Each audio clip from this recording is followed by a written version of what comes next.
अंधे हत्याकांड का हुआ खुलासा। 2 बार हुआ था डीएनए टेस्ट फेल। विदेशी तकनीक से हुआ मामले का खुलासा। चचेरा भाई निकला हत्यारा। दमोह के पथरिया थाना अंतर्गत आने वाले पिपरिया छक्का में करीब 1.25 साल पहले एक युवक जयराज पटेल की निर्मम हत्या कर दी गई थी। बताया जा रहा है कि पुलिस ने इस अंधे हत्याकांड का खुलासा आधुनिक तकनीक के आधार पर किया। पथरिया के पिपरिया छक्का में रहने वाले लक्ष्मण पटेल का एक लौता बेटा अचानक गायब हो गया। जब तफ्तीश की तो पता चला कि पास ही में एक खेत में एक नरकंकाल मिला है। लक्ष्मण पटेल को पूरा विश्वास था कि नरकंकाल उसी के बेटे का है, पर पुलिस ये मानने को तैयार नहीं थी। डीएनए टेस्ट किया गया और डीएनए टेस्ट 2 बार फेल हुआ। इस वजह से पुलिस ने नरकंकाल की अस्थियां उसके पिता को नहीं दी। आखिरकार पुलिस ने विदेशी तकनीक का इस्तेमाल किया और लक्ष्मण के बेटे की कुछ सामग्री लेकर उसके पसीने का डीएनए टेस्ट किया। तब जाकर ये खुलासा हुआ कि ये नरकंकाल जयराज पटेल का है। दूसरा है रिपोर्ट में उन्हें CT है, आईआर है, पीछे उन्हें पसीने छिना के सैंपल है जो भी नहीं आया था। मतलब हमारे घर ही में रहती है बस दिन भाई खट्टी जाती तो वही कमी संबंधी है तो मतलब लालच खा आखिरकार पुलिस ने नरकंकाल की शिनाख्त करने में कामयाबी हासिल की, लेकिन एक और बड़ी चुनौती थी आरोपी को पकड़ना। पुलिस ने आधुनिक तकनीक और साइबर सेल की मदद से गांव वालों से पूछताछ की।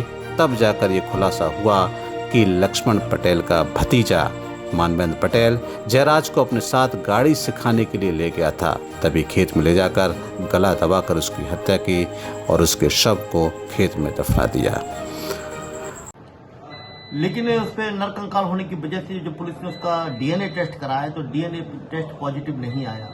इस संबंध में फरियादी से पूछताछ की गई तो उसने बताया कि उसका ये बच्चा जो था वह टेस्ट ट्यूब बेबी था और करीब 16-17 वर्ष का था। निरंतर प्रयास करने के बाद वरिष्ठ अधिकारियों द्वारा इसमें लगातार मॉनिटरिंग की जा रही थी और उनके मार्गदर्शन में फरियादी पक्ष से जब कहा गया कि यदि उस लड़के के कोई वस्तु आपके पास हो तो वो प्रस्तुत करें। जो फरियादी ने उस लड़के का एक जो आई कार्ड जो स्कूल में जाता था वो बच्चा वो आई कार्ड डालता था, एक सीटी जो बजाता रहता था हमेशा और गले में पहने रहता था और उसका एक ग्लव्स जो ठंडी में पहनते हैं उस ग्लव्स को पेश किया। जब इनको जब्त करके इनका डीएनए टेस्ट कराया गया तो वो जो नरकंकाल मिला था वो डीएनए मैच हुआ और जिससे सिद्ध हो गया था कि नरकंकाल जो था वो उसके लड़के जयराज पटेल का ही है। सर कैसे पता चला कि उसका भतीजा ही?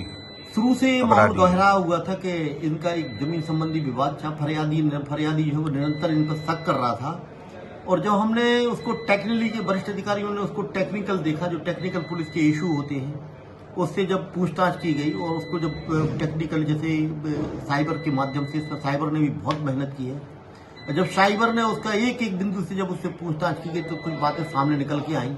उन संबंध में जब उससे बारीकी से पूछताछ की गई तो उसने ये बताया कि वो लगातार ही अपने चाचा लक्ष्मण पटेल से जमीन और दमोह में जो मकान बनाया उसके हिस्से की मांग कर रहा था और जब वो उसने कोई हिस्सा वो नहीं देने के कारण उसने कहा जब जयराज पटेल ही नहीं रहेगा तो ये पूरी संपत्ति उसकी हो जाएगी।